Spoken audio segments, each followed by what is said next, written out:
આવી ગઈ કાઈ? જી શેઠાણીજી. ચાલતા ઝાડુ મારી લાખ. જી શેઠાણીજી. ચલો.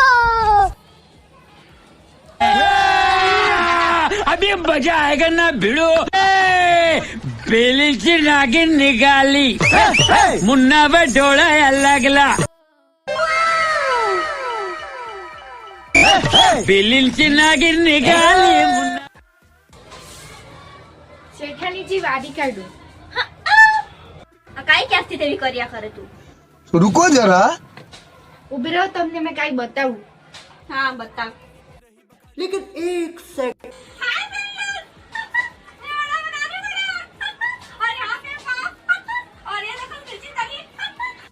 આ છોકરી ફેમસ થઈ ગઈ તો આપણે કેમ નહીં થવાનું? હા બરાબર ને બિજલી. એવું જ ને. હા શેઠાણી, એવું જ.